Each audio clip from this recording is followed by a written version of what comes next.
el tema de las capitulaciones matrimoniales, que también está dentro del programa de estudios. Posteriormente también tenemos el contrato de arrendamiento, lo hemos ido analizando. Quizás el día de hoy terminamos de abordar algunas consideraciones. Posteriormente, también entrar, bueno, respecto a los contratos de uso, habitación o incluso el de usufructo, solo algunas consideraciones.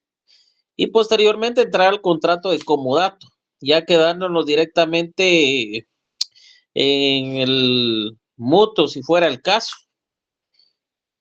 Y después ya solo irnos a la redacción notarial. Posteriormente nos vamos a encontrar con otros temas, como por ejemplo, dentro del mutuo, que hay una diferencia entre el mutuo y el reconocimiento de deuda. De igual forma, el finiquito que en algún momento se puede extender, la carta total de pago, que son consideraciones que debemos de tomar nosotros para nuestro acervo académico y por supuesto también para nuestro conocimiento legal. Entonces vamos a hacer algunas anotaciones. Yo le voy a pedir que pongan mucha atención en esto que ahorita vamos a abordar, que son básicamente conocimientos generales y conocimientos básicos que sí o sí ustedes deben de tener respecto a cada contrato en particular. En el contrato de arrendamiento, que de hecho el día de ayer abordábamos ya de forma escrita, debemos de hacer algunas consideraciones. Lejos de cualquier definición y a la definición que se tenga de que es un contrato por medio del cual una de las partes se va a obligar o se obliga a dar a otra el uso o el goce de una cosa por un tiempo determinado y por supuesto cuando hay un precio respecto a lo que se está otorgando. ¿Y esto por qué? ¿Por qué debemos de tomarlo de una forma básica y lejos de cualquier consideración al respecto? Porque existen ciertas características de este contrato que lo diferencian, por ejemplo, de otro contrato de donde se otorga el uso o el goce, como por ejemplo el comodato. El comodato o un contrato de uso de forma simple son contratos diferentes en cuanto al arrendamiento porque los dos anteriores tienen una característica específica que es la gratuidad. En cambio, el contrato de arrendamiento no tiene esa gratuidad. Por eso es que no podemos mezclar las situaciones, porque bien básicamente abordábamos la otra vez sobre un contrato, mire, ¿y qué pasa si no dentro del contrato de arrendamiento no se pacta, por ejemplo, que hay un precio, sino lo que se pacta al final, pues, es de que hay un tiempo determinado y la persona va a habitar el bien inmueble. No estaríamos entonces frente a un contrato de arrendamiento, sino o bien estuviéramos frente a un contrato de uso si fuera un bien inmueble, y si fuera bien inmueble, estaríamos quizás al caso a un comodato, pero no frente a un contrato de arrendamiento. Entonces no podemos desvirtuar la naturaleza que en algún momento cada contrato en particular tiene. Como les decía, hay una razón, un motivo de la existencia de ese contrato en particular. Entonces, ¿qué es lo que nos lleva al final a ese contrato en particular? Sin duda alguna, lo va a ser las características que cada uno posee. Dentro del contrato de arrendamiento, pues obviamente vamos a encontrar eh, que se otorga el uso o el goce, disfrute de la cosa, del bien como tal, pero a cambio, la contraparte, decir, una de las partes se obliga a dar por ese derecho de uso, de goce, un determinado precio. Un precio que obviamente no puede ser incierto, es decir, no puede haber una incertidumbre en cuanto a lo que se va a pagar por la renta del bien como tal. Por eso es que debemos de hacer una diferencia en cuanto a la existencia del contrato de arrendamiento que no solo va a operar para bienes muebles, sino también para bienes inmuebles. Sin duda alguna, En cuanto a esto, vamos a encontrarnos con elementos personales.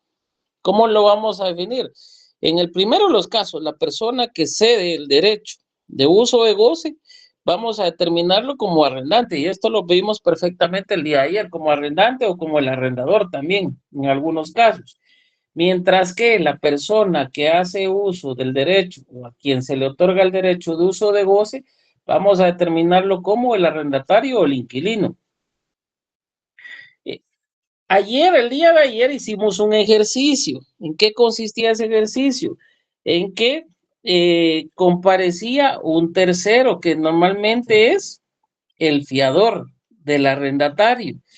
¿Cuál es la ventaja de tener un arrendador o que en el contrato existe la garantía del fiador? Que si en dado caso el arrendatario o el inquilino, como le podemos llamar, incumple con las obligaciones pactadas en el contrato, obviamente la demanda se puede enderezar en contra, y eso es para que lo tomen en cuenta, en contra de, de las personas que indudablemente estén como fiadoras o la persona que esté como fiador. Debe recordarse ustedes que hay una diferencia. Por ejemplo, alguien me decía y me hacía alusión a dos situaciones muy prácticas. Por ejemplo, el fiador y eh, el fiador en determinado momento y que qué aspectos podría conllevar el garantizar una obligación. En primicia es que si dentro del contrato y la naturaleza del fiador, pues permitida por ley, no cumple el sujeto obligado, la demanda en determinado momento o la acción legal se puede enderezar en contra del fiador sin necesidad de que pase primero por el sujeto obligado.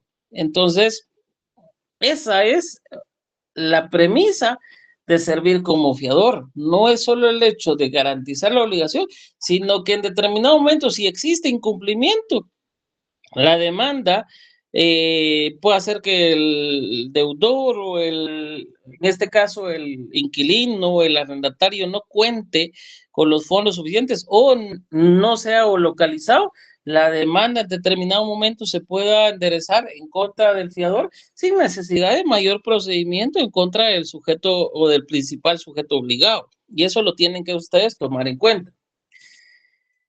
Vamos a ver qué otra de las situaciones que debemos de tomar en consideración en este tipo de contratos son los elementos formales.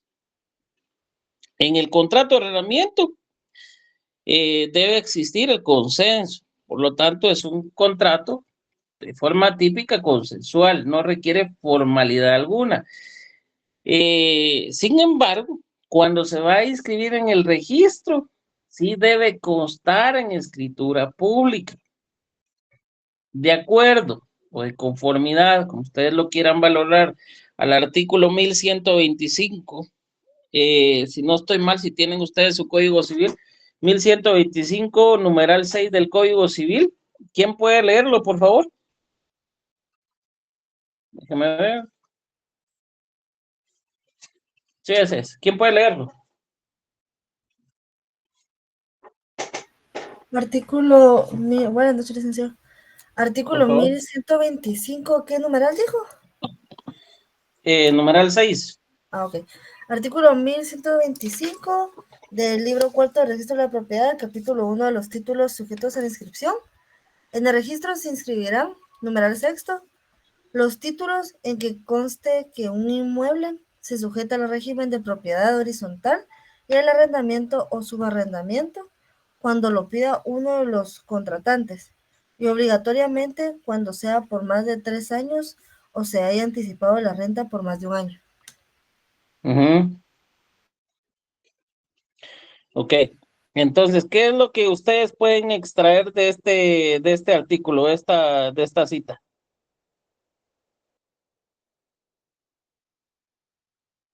¿Qué pueden ustedes extraer de esto? Que el plazo sea mayor de 3 años, licenciado. Una primera característica es Cuando es mayor de 3 años, sí o sí debe inscribirse en el registro. ¿Qué otra? Que se pague la renta anticipada, ¿entendí yo? Por más de un año. Por más de un año. Esta es más uno, más un año. Recuérdense que estos son casos. Prácticamente lo que la ley nos está citando son casos. Entonces, el primero de los casos dice, cuando el plazo del mismo sea mayor de 3 años. Ahí hay un motivo para ser en escritura pública. ¿Qué otro motivo nos puede dar para escribirse en escritura pública? Si usted te dice, mira, es que le voy a pagar una renta anticipada por más de un año. O sencillamente viene y dice, mira, este contrato, pues sabemos que no supera el año, es por 8 meses. La renta no es mayor, pero queremos que sea en escritura pública. Pues obviamente no le van a poner ningún pero al cliente, sino van a proceder a realizarlo en escritura pública, y así es como ustedes lo deben de tomar. Entonces, ¿quién me puede dar una definición o quién puede, si ustedes lo ven así, quién puede armar o ubicar una definición legal de este tipo de contratos?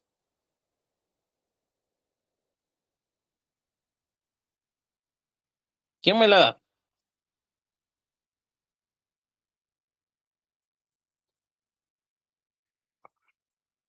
Está fácil.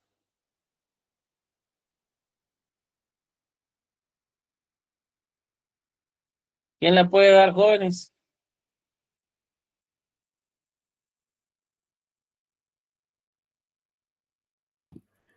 Es cuando una de las partes se obliga a darle a otra o cederle el derecho para que lo use o lo disfrute.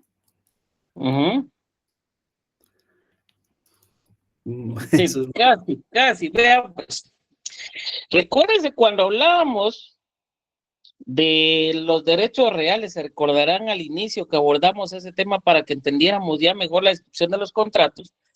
Si lo que se está cediendo es un derecho de uso o de goce, entonces, ¿qué es el contrato de arrendamiento? Es un contrato por medio del cual una de las partes se obliga a dar el uso o goce de un bien o de una cosa. Ahí se recuerdan que cuando se habla de bien es una cosa que es o puede ser objeto de apropiación. Entonces, si vamos a tomar una definición partiendo de este punto de vista, volviendo al inicio, contrato por medio del cual una de las partes se obliga a dar a otra el uso o goce de una cosa por cierto tiempo.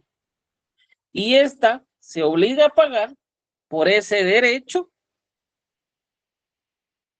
real cedido un precio determinado. Y ahí arman ustedes una definición sin mayor inconveniente, una definición sencilla, comprensible. ¿Qué es lo que debemos de tomar en cuenta para que ustedes lo analicen? Todos los bienes fungibles pueden ser objeto de este contrato. ¿Cuál es la excepción a esta regla? Por ejemplo, derechos personales no pueden arrendarse, pero también existen algunos bienes que la ley prohíbe arrendar. Ustedes ya vieron derecho civil. ¿Cuáles son esos bienes?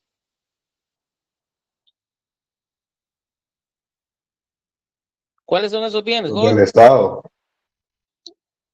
Exactamente.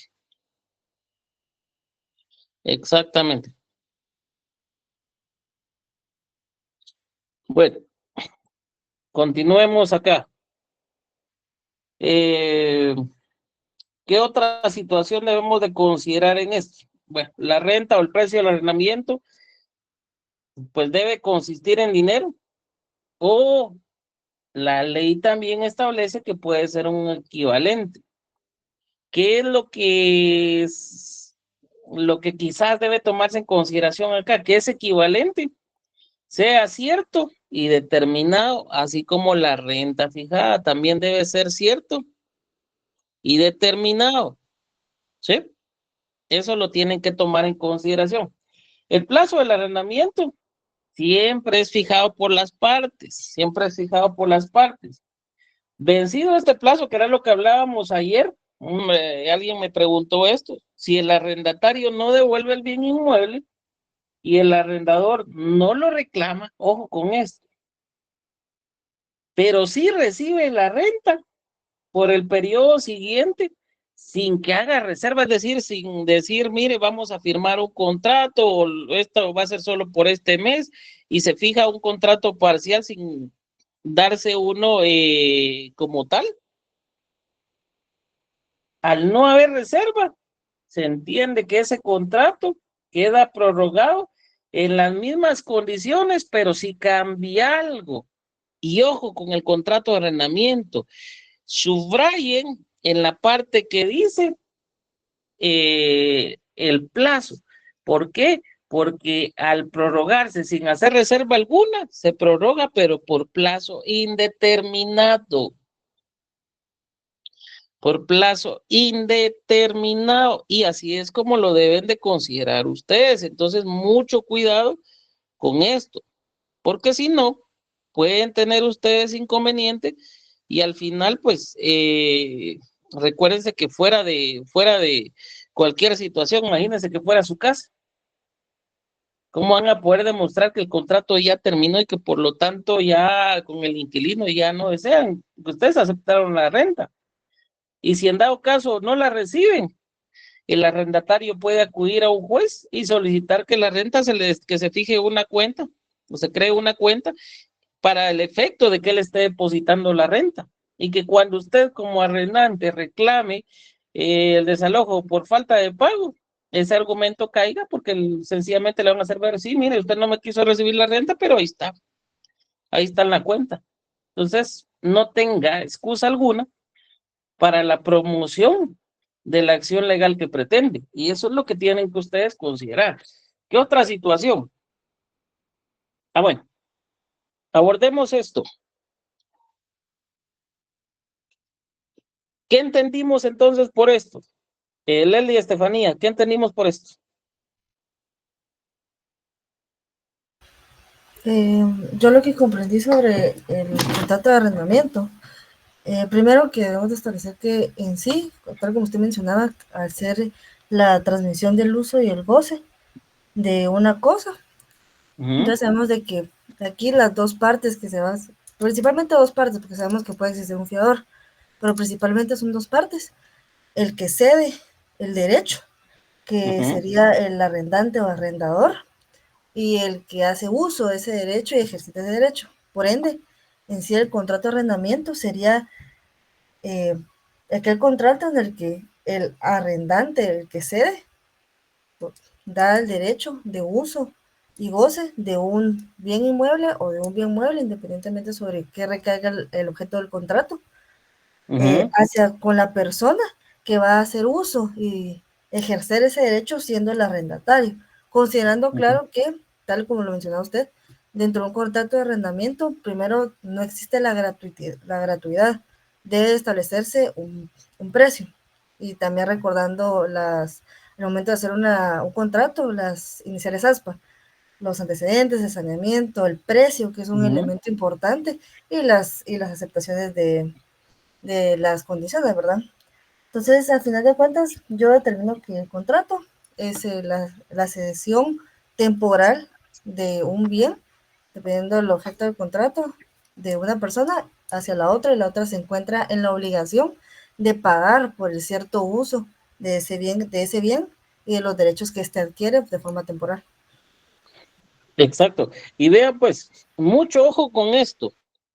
La temporalidad cae si al finalizar el contrato el arrendante se le olvida que el contrato ya terminó, y eso se lo digo porque se lo tienen que remarcar al arrendante en el documento, decirle, mire, tiene que tener cuidado con esto y pactar o ver que quede expresa la forma en que se va a renovar el contrato.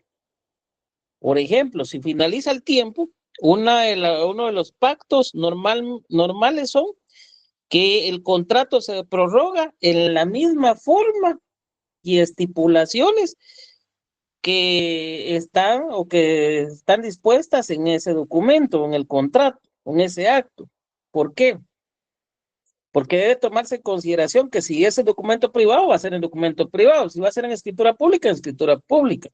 O bien dejar dispuesto que sea mediante el cruce de cartas.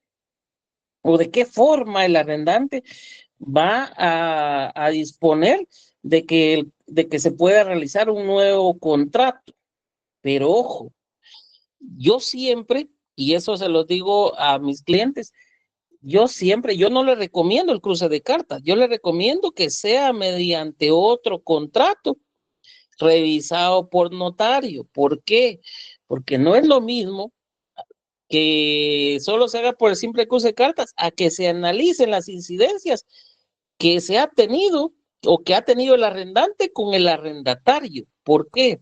Porque si no se analizan esas incidencias, usted no sabe si de repente el arrendante tuvo problema para el cobro de alguna renta o de repente para poder realizar las reparaciones que el bien inmueble necesitaba producto de las obsolescencias. Recuerde que las obsolescencias básicamente son el desgaste que el bien inmueble tiene producto del clima, del tiempo y del uso, y por lo tanto, si el bien inmueble no se dan las reparaciones debidas, el contrato puede tener inconvenientes. Entonces, ¿qué deben de ver? Perdón, el bien inmueble va a tener inconvenientes. Es decir, por no tener las reparaciones, puede hacer que se empiece a caer de algún lado, que empiecen a haber grietas mayores, y que el bien inmueble producto del tiempo también necesita reparaciones. Entonces, si el arrendatario no permite el ingreso del arrendante, van a haber inconvenientes. Y eso muchas veces, al no estar dispuesto a un contrato de cómo se van a realizar y qué es lo que se debe hacer, sí puede traer consecuencias que a la larga van a afectar los intereses del valga la redundancia, del mismo propietario. Y eso sí debe ser considerado. Entonces, son cosas que deben de tomar en consideración, y lo que sí o sí no debe faltar es la temporalidad. El arrendante debe estar juicioso con la temporalidad, porque si éste no se percata del término del contrato y recibe la renta, no importa que en el contrato esté dispuesto mediante el uso de cartas, mediante otra situación, sino que básicamente y de conformidad con la ley, el contrato ya pasa a ser, como no hubo ninguna reserva, pasa a tomarse de forma indeterminada. Entonces, esto va a complicar la situación, y eso es lo que deben de considerar ustedes. ¿Qué otra situación? El plazo del arrendamiento en este aspecto también lo pueden considerar por años forzosos. Yo he tenido y en la práctica he visto también la redacción de algunos contratos de manera diferente. Por ejemplo, en el caso de industrias o cuando se rentan locales comerciales y otros, donde se dispone de años forzosos. Es decir, se le obliga en cierta forma al arrendatario a que éste permanezca en el bien inmueble por los años pactados. Es decir, si fueron 4 o 5 años, normalmente se dice, mire, son 2 años forzosos. Durante esos 2 años, usted no puede decirme que el contrato se termina. Si usted quiere terminar el contrato antes de tiempo, tiene que pagar cierta penalización, es decir, esos años, ese tiempo que no va a estar, de todas maneras, sí o sí los tiene que pagar. Es decir, van a haber 2 años forzosos, si es por 5 años, 2 años forzosos y 3 años de forma voluntaria, donde usted, si quiere, continúa, y si no quiere, pues ahí finalizamos el contrato, pero 2 años sí o sí va a estar obligado a permanecer o arrendar el bien inmueble. ¿Eso qué quiere decir? Que aunque no esté, tiene que pagar con el precio acordado por la renta. Entonces, si durante el arrendamiento el arrendador enajena la cosa, el nuevo dueño no podrá negarse a mantener en el uso de ella al arrendatario mientras no expire el término del contrato. También lo tienen que ustedes considerar. ¿Qué artículos van a tomar acá? Vamos a ver. Si quieren ustedes ahondar más al respecto, del 1880 al 1941 del Código Civil. En la práctica, pues, van ustedes a encontrar muchos contratos de arrendamiento, la mayoría en documento privado, otros en escritura pública. Sin embargo, deben de tomar en consideración que la mayoría no se inscribe en el registro, es decir, muchos por el monto, por el plazo, lo pasan por alto, pero eso no quiere decir que no haya repercusiones a lo legal. ¿Por qué? Porque el hecho de que un contrato está en documento privado lleva implícito ciertos efectos. Si el contrato se daña o se pierde, ¿cómo van a probar el pacto que tienen con el arrendador? ¿Cómo se va a probar? Entonces, por eso es que normalmente muchos dicen, es que yo prefiero un documento privado porque sale más barato. Y vamos a encontrar que los precios aquí pues van variando. Sin embargo, yo recomiendo que ustedes nunca privilegien una minuta extraída o enviada por los intereses del cliente, sino que ustedes sean artífices y creadores de los propios contratos. ¿Qué otra situación deben de considerar? Que yo me percaté ayer que nadie tomó en consideración eso. Bueno, de los documentos que yo examiné, el subarrendamiento. ¿O alguien lo tomó en consideración ayer? ¿Y qué pasa si el arrendatario, como no tiene esa prohibición, decide subarrendarlo? ¿Quién responde? Responde el arrendatario, pero el detalle es, ¿qué pasa ahí?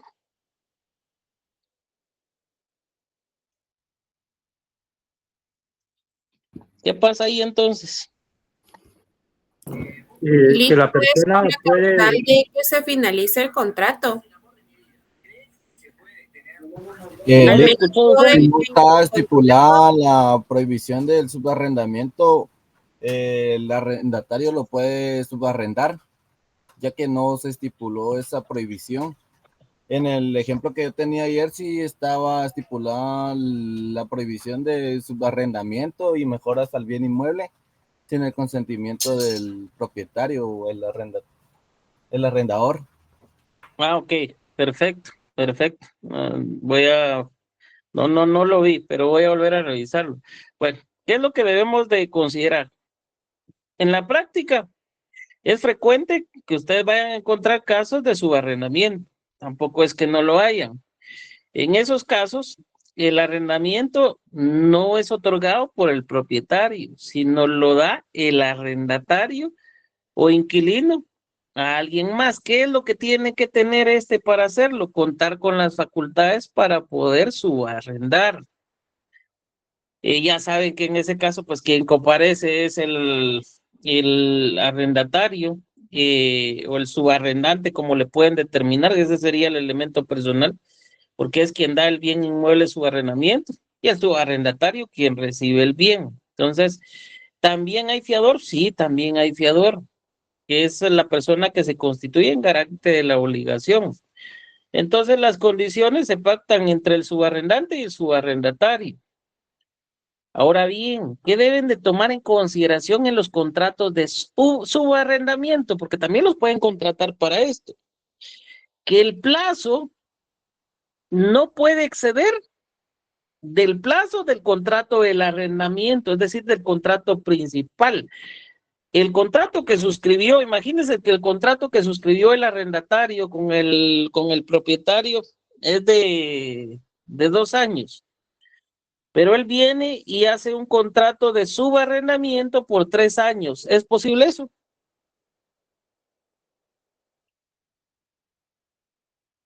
Jóvenes, no. ¿por qué motivo no es posible? Uno, si en la cláusula no está que la cláusula de subarrendar, o sea, que tiene prohibición para subarrendar, pues esa es una, ¿verdad? La prohibición. Dos, el plazo del arrendamiento es de 2 años y él quiere subarrendar por 3 años. No coinciden los plazos. Exactamente. Entonces, vean, sucede lo mismo que el usufructo como tal. Si el usufructo se da de forma temporal y el usufructuario decide rentar el bien inmueble, recuerde que al usufructuario le corresponde el derecho de uso, vos se disfruta del bien y él sí puede suscribir contratos de arrendamiento. Él decide constituir contrato de arrendamiento, pero tiene un usufructo temporal por 10 años. Está en el 9º año y él decide constituir o celebrar un contrato de arrendamiento por el plazo de 3 años. No se puede, sí puede celebrarlo, él lo va a hacer, no hay ningún problema. El detalle es que no importa el tiempo por el cual lo celebre, porque cuando se termine el usufructo temporal, está finalizando también el contrato o todos los contratos que haya suscrito. Entonces, eso deben de tomarlo en consideración. ¿Qué obligaciones van a tener ustedes o qué obligaciones previas deben de considerar cuando realizan una escritura, un contrato de arrendamiento? Los documentos de identificación. Ya saben que si no son conocidos por el notario, yo siempre les digo, todos son desconocidos y por lo tanto identifíquelos. Se evitan de muchos problemas. Si alguno de los otorgantes es una persona jurídica, debe existir un documento que acredite la representación. O si no comparece, el arrendatario no comparece en nombre propio, sino a nombre de alguien más, también debe de llevar su representación. ¿Qué otra situación? El título de propiedad del bien inmueble objeto del arrendamiento. En la mayoría de casos ni se lo presentan al notario porque son en documento privado y muchas veces lo hacen con legalización de firmas. Pero si fuera en escritura de pública, sí deben de ustedes como notarios tener a la vista el documento que acredite la propiedad del bien inmueble objeto de arrendamiento. Porque no solo ustedes hacen ver, o mejor dicho, lo tienen y lo pueden revisar y pueden verificar el derecho de propiedad, sino que en el cierre sí van a decir que tuvieron a la vista el documento con el que se acreditaba el derecho de propiedad del bien objeto de arrendamiento. Pero si no, ¿cómo van a indicar eso? Y ojo, muchos lo hacen solo porque es algo que encontraron en la minuta, no es porque efectivamente lo hayan corroborado. Entonces sí deben de considerar eso. ¿Qué obligaciones posteriores sí o sí tienen que tener ustedes? Tienen que razonar los títulos o documentos que vayan a tener a la vista y el contenido vaya a sufrir alguna modificación en virtud de la escritura pública autorizada. Entonces, si tiene un contrato de arrendamiento sobre el bien y está en escritura, en el testimonio van a razonar. Razón que asienta el infrascrito notario o la infrascrita notaria para hacer constar que en fecha 17 de septiembre de 2025 el bien inmueble identificado o identificado en el registro general de propiedad como finca tal y tal, si quieren lo escriben así, ubicado fue dado en arrendamiento al señor tal y tal, o que en fecha tal y tal suscribió contrato de arrendamiento entre los señores tales y tales y tales y tales. Y ya razonan el título de propiedad. ¿Por qué? Porque si están modificando en el sentido de que el derecho de uso o de goce no lo va a tener el propietario, sino lo va a tener una persona externa. Otro, el testimonio y el testimonio especial. El testimonio para el registro y el testimonio especial para el Archivo General de Protocolos, para el director del Archivo General de Protocolos. Sí, hay un contrato de arrendamiento y lo que están autorizando ustedes es un contrato de subarrendamiento, tienen que tomar en cuenta que no pueden ustedes inscribir el contrato de subarrendamiento si no está inscrito el contrato de arrendamiento.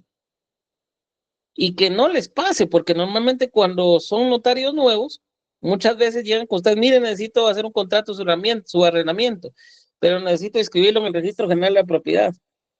Ah, bueno, dicen ustedes felices, proceden a realizar la escritura pública donde conste el contrato de subarrendamiento, pero después, cuando llegan al registro de la propiedad, se lo suspenden porque no hay un contrato de arrendamiento operado o inscrito. Y se vienen ustedes a enterar de que el contrato de arrendamiento principal lo hicieron en documento privado y por lo tanto nunca se operó en el registro de la propiedad. Y entonces le va a causar a ustedes dificultades. ¿Qué impuestos deben de tomar en cuenta? Obviamente, si es el testimonio para el cliente, no se cubre ningún, en el entendido de que no se cubre ningún impuesto fiscal en el testimonio, pero sí, el arrendamiento está sujeto al pago del impuesto del IVA. Por ese se cubre un valor fijado, que el valor fijado de acuerdo a la renta, y ahí es lo que tienen que pagar ustedes de acuerdo a la factura que emitan el IVA correspondiente.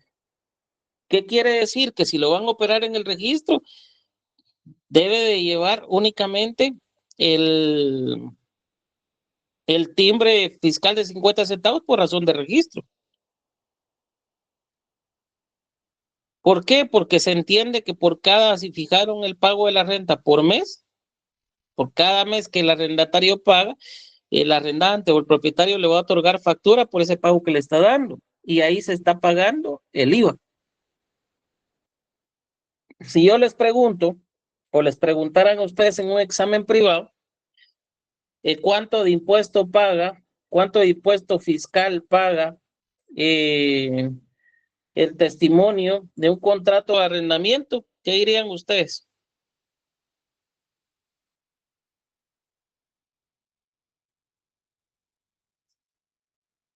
Jóvenes, Yo creo que lo acaba de decir el licenciado, depende del valor del contrato.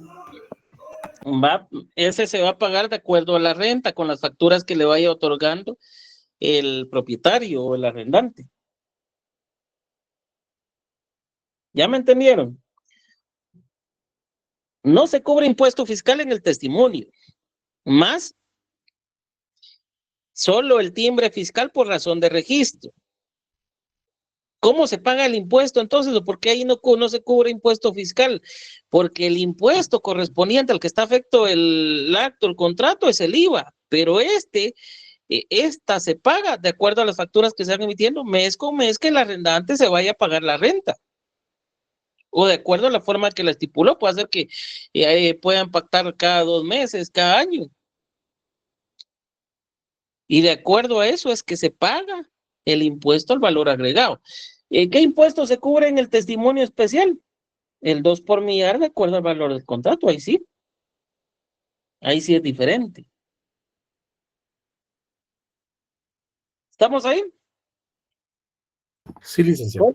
Lico, no me quedó muy claro. Sé que solo por razón de registro ese que se paga en el testimonio. Exactamente. Y de ahí el IVA es por la facturación que está realizando de forma mensual, ¿verdad?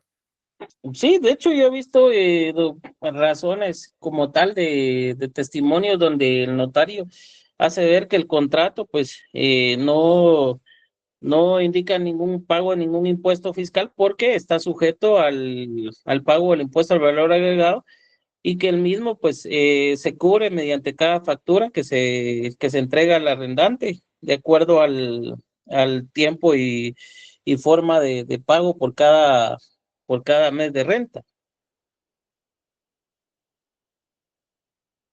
Sí, eso es lo que se hace ver, no hay mayor consideración al respecto. ¿Estamos ahí? Sí, ¿Por qué este contrato lo determina así? Porque recuérdense que el propietario está percibiendo una ganancia. Es un contrato oneroso. Entonces, el impuesto al valor agregado básicamente está sobre contratos onerosos. ¿Quién le va a fiscalizar ahí si no está pagando el IVA? La Superintendencia de Administración Tributaria. ¿Por qué? Porque el arrendante está obligado a tener factura para estos casos. Obviamente es como un negocio. ¿Estamos ahí? Sí, licenciado. A ver, perfecto. Bueno, vamos a entrar a un tema que normalmente les va a interesar, sobre todo a las mujeres, a los hombres también, pero respecto a ver cómo se quitan las obligaciones, que son las capitulaciones matrimoniales. Las capitulaciones matrimoniales son los pactos que otorgan los contrayentes para establecer y regular el régimen económico del matrimonio. Obviamente esto lo saben ustedes de memoria. ¿Cuándo se celebran o cuándo se otorgan? Antes o en el momento de contraer matrimonio, pero esto antes de la celebración propiamente de la boda, es decir, la celebración como tal del matrimonio.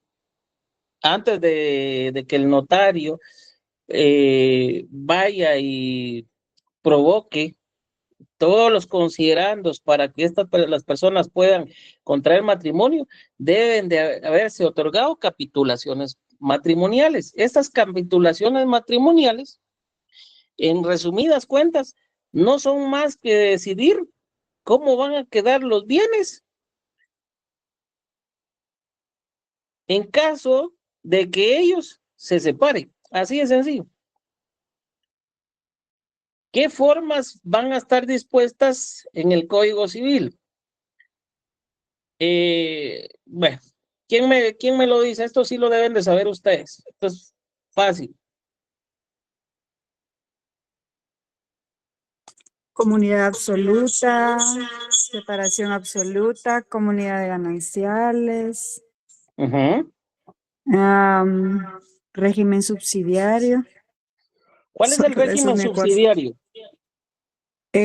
Cuando no se estipula la capitulación que va a tener, prácticamente le dicen a uno que sería el de comunidad de gananciales, el que se No es que le adquiere. digan, no es que le digan, sino si no han otorgado capitulaciones matrimoniales, la ley le da una alternativa que puedan someterse al régimen subsidiario. ¿Cuál es el régimen subsidiario? El de comunidad de gananciales, pero eso es por ley.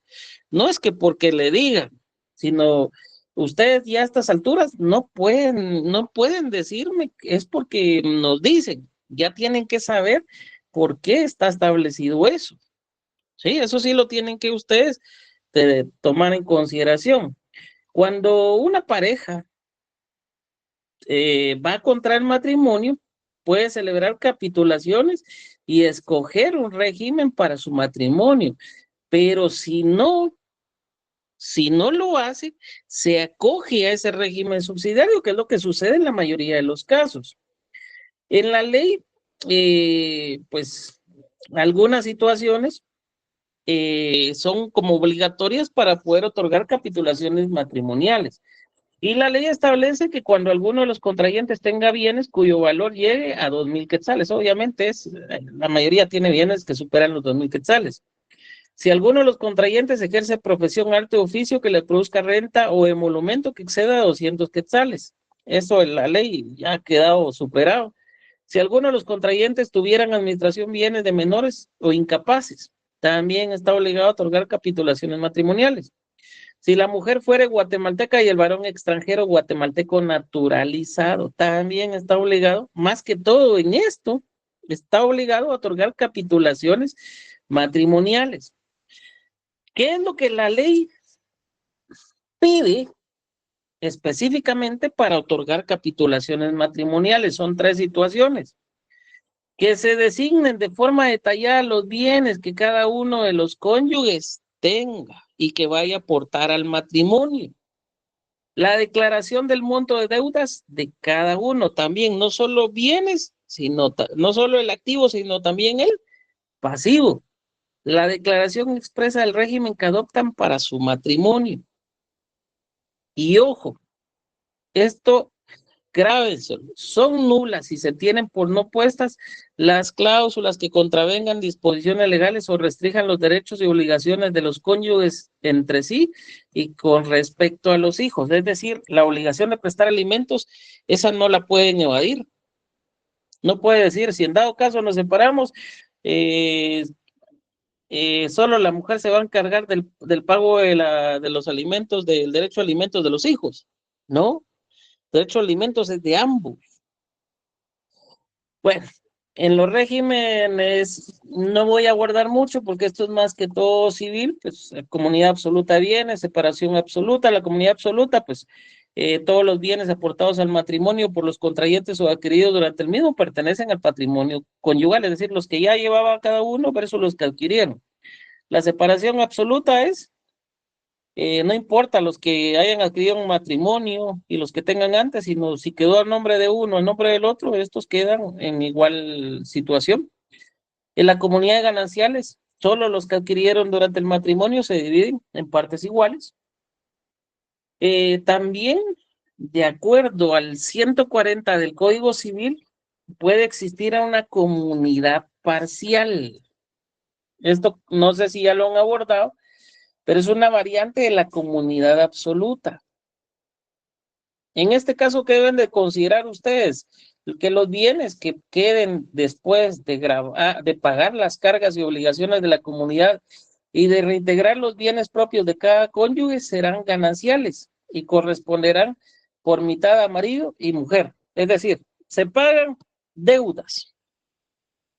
Se puede pagar, que se paguen todas las deudas y después lo que quede, dejando los bienes que obviamente cada uno llevaba a nombre de cada uno, los que queden son parte de una comunidad de gananciales y eso se divide en partes iguales para cada uno de los cónyuges. También deben de considerar que puede haber una modificación de las capitulaciones en cualquier momento, es decir, pueden estar casados, pero se casaron adoptaron el régimen subsidiario, pero si después desean otorgar capitulaciones matrimoniales, lo pueden hacer por comunidad absoluta. Si después desean, de repente se molestaron y todo y ven que hay un riesgo, pueden otorgar otras capitulaciones matrimoniales decidiendo la separación de los bienes, también lo pueden hacer sin ningún problema. Entonces, ¿cuál es la importancia del régimen económico? Que si lo escogen, esto pues se va a ver en el momento en que se disuelva el matrimonio. Es decir, van a ver las ventajas o desventajas en el momento que cada uno se vaya a separar como tal y el matrimonio quede disuelto. Y otra, también cuando fallece uno de los cónyuges. Es decir, el hecho de que fallezca uno de ellos no quiere decir de que la persona, aunque haya sido por comunidad o separación de bienes, no tenga cierto derecho sobre los mismos. ¿Qué es lo que pasa? Si fuera comunidad de gananciales y falleció el cónyuge, este va a tener derecho al 50% como corresponde por los gananciales a que tiene el derecho. Ahora bien, si fue por separación de bienes, va a tener un porcentaje equivalente a los demás herederos porque no tiene gananciales.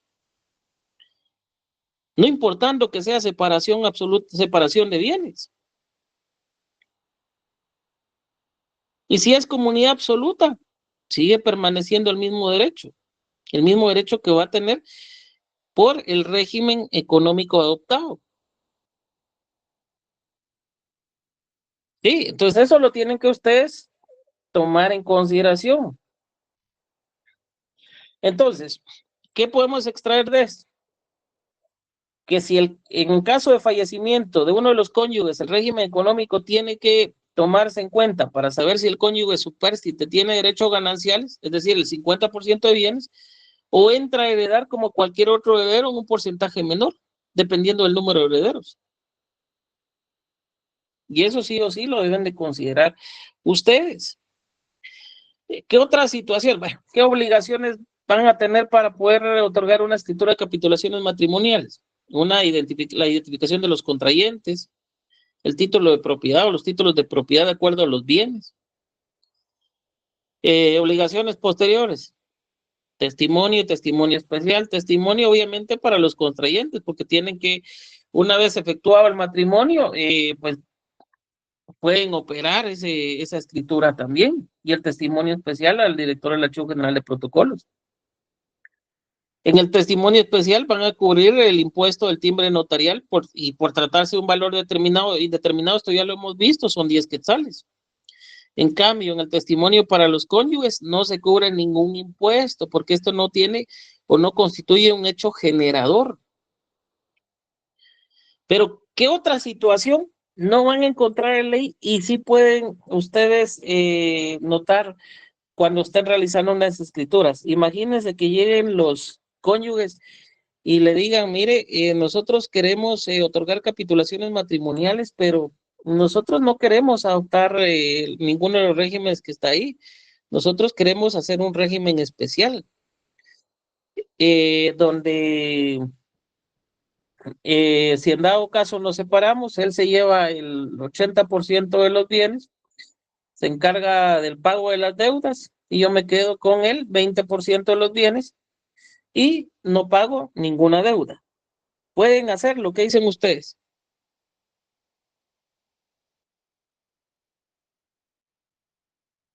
Jóvenes.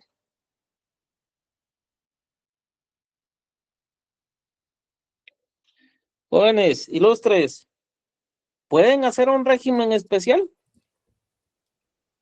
Sí, Lick, sí pueden hacerlo. ¿Fundamento legal? El artículo 125 dice alteración de las capitulaciones. Los cónyuges tienen derecho irrenunciable a alterar las capitulaciones matrimoniales y adoptar otro régimen económico de matrimonio conyugal durante el matrimonio. No. Pero eso es para modificarse el régimen económico. La modificación obviamente es así se conoce, pero crear un régimen especial y no adoptar ninguno de los que están ahí, pueden.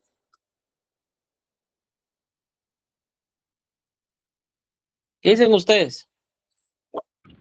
Sí pueden, licenciado, pero el nombre no me recuerdo en específico, pero sí pueden. Fundamento legal, jóvenes, ubiquemos eso.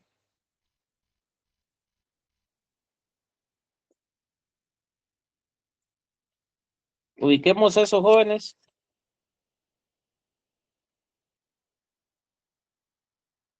Código civil. Tiene que estar donde está el ordenamiento, Código civil. No, perdón, donde están las capitulaciones matrimoniales, Código civil. ¿Pueden o no pueden? ¿Qué dicen ustedes? Eso estamos buscando, Lick.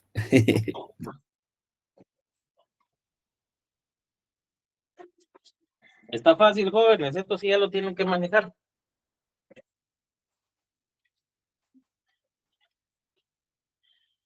En el A ver. artículo 121, Lick, en el numeral 3, al final, Léalo, por favor.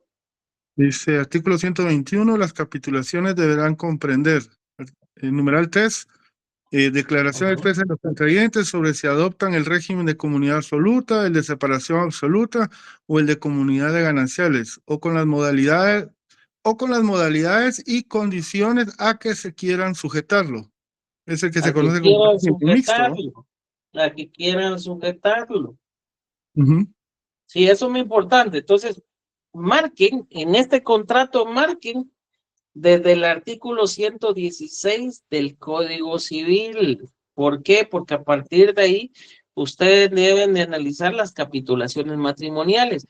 Alguien me decía, licenciado, que usted solo me debe examinar sobre el último libro del Código Civil. No, hombre, no es eso.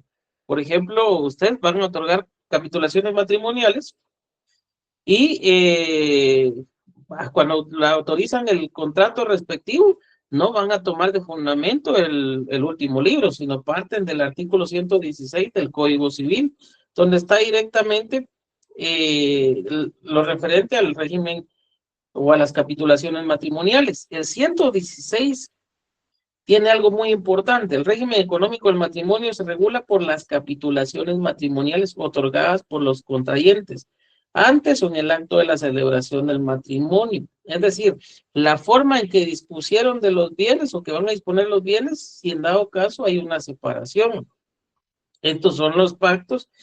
Deben de tomar en cuenta que también es un contrato que obliga al otorgamiento en escritura pública. Y de acuerdo al Código Civil también refiere que puede ser en acta levantada ante el funcionario que haya de autorizar el matrimonio. Es decir, también lo permite de otra manera.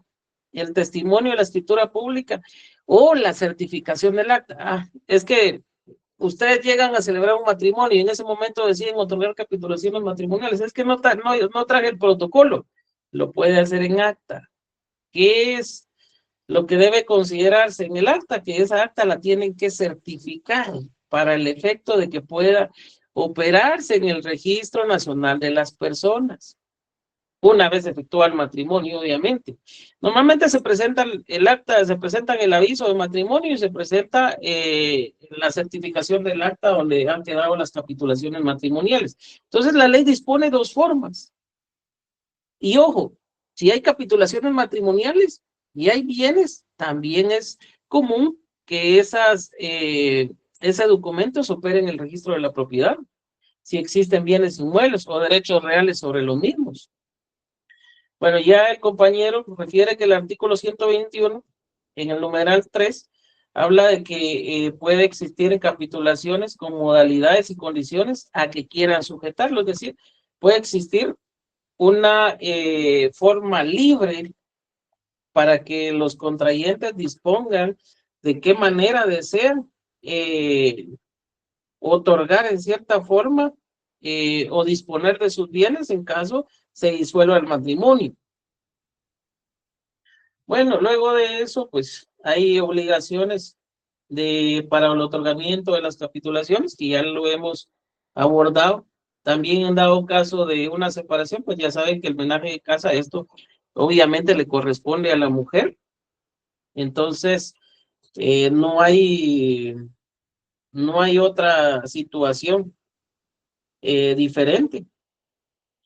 ¿Qué otra cuestión debemos de considerar? Lo que está en el artículo 132 del Código Civil, donde establece que cualquiera de los cónyuges puede oponerse a que el otro realice actos que redunden o puedan redundar en perjuicio del patrimonio conyugal. Para esto quizás es el tema con la constitución del patrimonio familiar, porque si imagínense que alguno de los cónyuges está prácticamente perdiendo los bienes que tiene, si existe un bien inmueble, este puede constituirse como patrimonio familiar en caso, pues la persona o el propietario, aunque el bien inmueble esté a nombre de él, este bien pueda constituirse como patrimonio familiar por el temor que pues se pueda perder por la irresponsabilidad del otro cónyuge. Bueno, no vamos a abordar cuestiones como por ejemplo la liquidación del patrimonio conyugal, porque eso ya es más que todo civil, no es tanto de la clase. La disolución de la comunidad de bienes también, eso pienso que no tiene mayor cuestión. Sí puede existir entonces un régimen especial donde se disponga de forma diferente de los bienes, sí puede haber. Entonces, hay cuestiones que aunque no estén previstas en un artículo como tal, a las análisis de la ley sí son permisibles y que no es que no se puedan operar, sí se pueden operar en los registros como tal. ¿Estamos ahí? ¿Jóvenes? Sí, licenciado. Sí. Perfecto. Entonces, nos quedamos ahí para que tengan tiempo todavía de ir a cenar. Disculpen por la tardanza, pero con la lluvia y todo, la conexión estaba demasiado complicada.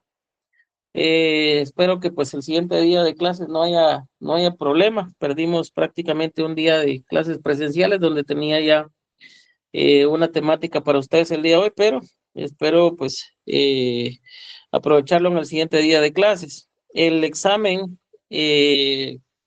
para los que están pendientes, se reprograma para estos días. Yo les voy a avisar el día y la hora para que ustedes lleguen a coordinación y ahí se los estaría pasando para que ustedes puedan solventar esta situación y consignarles el punteo respectivo. Bueno, jóvenes, entonces quedamos de esa manera. Feliz noche a cada uno. Feliz noche. Feliz noche, Lic. Feliz noche. Feliz noche, licenciado. Feliz noche.